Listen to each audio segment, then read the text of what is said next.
Everyone, आज के इस वीडियो में हम लोग समझेंगे कि क्या पुलिस को नए कानून के अंदर सच में ज्यादा पावर दी गई है, और अगर ऐसा हुआ है तो हो सकता है कि आने वाले समय में पुलिस इसका मिसयूज करे। आपने शायद बहुत ढेर सारे वीडियोस में भी देखा होगा, यूट्यूब पे या फिर पेपर के अंदर भी पढ़ा होगा कि पुलिस को नए कानून के अंदर ज्यादा पावर दी गई है। और या फिर इस तरह के भी स्टेटमेंट सुने होंगे कि अब स्टेट को पुलिस स्टेट बनाने की कोशिश की जा रही है। तो चलिए इस वीडियो में हम लोग जानते हैं कि ये बात कितनी हद तक सही है या गलत है। सबसे पहले ये जान लेते हैं कि जो पुराना कानून था सीआरपीसी, क्रिमिनल प्रोसीजर कोड, अब उसको रिप्लेस किया गया है बीएनएसएस, भारतीय नागरिक सुरक्षा संहिता से।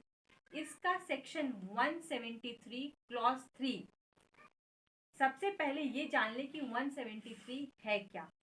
जो पहले सीआरपीसी, जो पुराना कानून था, जब अगर आपको पहले 1 जुलाई से पहले अगर आपको एफआईआर रजिस्टर करवानी होती थी तो आपको पुराने कानून के हिसाब से 154 सीआरपीसी का इस सेक्शन के अंदर आपकी एफआईआर रजिस्टर की जाती थी।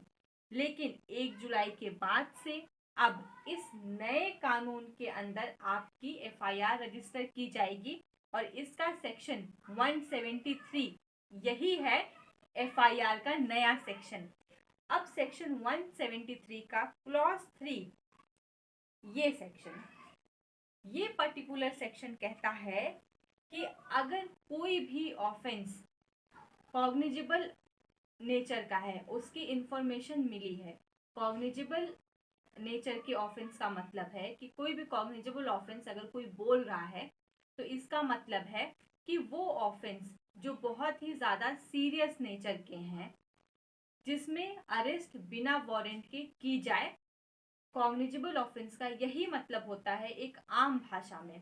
तो इसका सेक्शन 173 क्लॉज 3 कहता है कि कोई भी ऑफेंस जो 3 साल से लेकर के 7 साल तक पनिशबल है, उसमें पुलिस के पास ये पावर है कि वो सबसे पहले SP, deputy superintendent of police की परमिशन लेकर के 14 दिनों के अंदर, विद इन अ 14 डेज, यहाँ पे चीज लिखी गई है कि वो एक इंक्वायरी कर सकते हैं with in a period of 14 days, या फिर इन्वेस्टिगेट भी कर सकते हैं मैटर को अगर कोई प्राइमा फेसाई केस एग्जिस्ट कर रहा है तो। अब ये जो 14 डेज का जो टाइम पीरियड दिया गया है, ये कहीं ना कहीं प्रॉब्लमेटिक है। अगर हम लोग ललिता कुमारी के जजमेंट को भी देखें, जो सारे लॉ स्टूडेंट पढ़े हैं, और जो इन अरेस्ट का मामला आता है, इन सब के मामले में तो वो एकदम लाइटिंग लैम्प है जजमेंट। तो ये जो जजमेंट है ललिता कुमारी का, कहीं ना कहीं ये पर्टिकुलर सेक्शन इस जजमेंट को सीधा सीधा वॉयलेट कर रहा है, क्योंकि ललिता कुमारी का जो जजमेंट है वो कहता है कि अगर कोई भी कॉग्निजेबल ऑफेंस हुआ है उसका एफआईआर सीधा रजिस्टर किया जाएगा। लेकिन अगर ये सेक्शन जो डाल दिया गया है, ये कहीं ना कहीं थोड़ा सा प्रॉब्लमेटिक है। अगर 14 दिनों तक इंक्वायरी की जा रही है, तब तक वकील क्या करेंगे, तब तक अगर एफआईआर रजिस्टर नहीं होगी तब क्या करेंगे। पहले जो सेक्शन पुराने कानून में था 156(3), जो वकीलों का हथियार था, और जब भी कोई, कहीं ना कहीं सब लोग अपनी लाइफ में ये चीज़ फेस करते हैं कि उन्हें पुलिस के पास जाना पड़ता है, पुलिस स्टेशन, और एफआईआर रजिस्टर करवाने के लिए। और ऐसा हुआ भी है और लोग बोलते भी हैं कि हमारी एफआईआर रजिस्टर नहीं की गई। तो वकील या फिर जो भी कोई लॉ को जानता है वो कहते हैं कि अगर कोई कॉग्निजेबल ऑफेंस है तो कैसे नहीं की गई, उसमें तो कॉग्निजेबल ऑफेंस में पहले एफआईआर रजिस्टर की जाती है, चलिए आप हमारे साथ। नहीं तो फिर 156(3) की का हथियार बनाते थे वकील। लेकिन अब इस तरह का प्रोविजन डाल के कहीं ना कहीं ये प्रॉब्लमेटिक है, और ये प्रॉब्लम क्रिएट करेगा, और ललिता कुमारी के जजमेंट को भी वॉयलेट कर रहा है।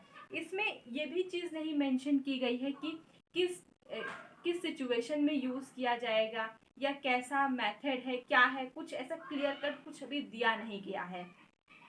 तो कहीं ना कहीं आने वाले समय में ये पर्टिकुलर सेक्शन थोड़ा सा प्रॉब्लमेटिक है। तो अगर आपको ये वीडियो अच्छा लगा है, इन्फॉर्मेशन कुछ मिली है, तो चैनल को सब्सक्राइब कर दीजिएगा, वीडियो को लाइक कर दीजिएगा और शेयर भी कर दीजिएगा। Thank you everyone for watching.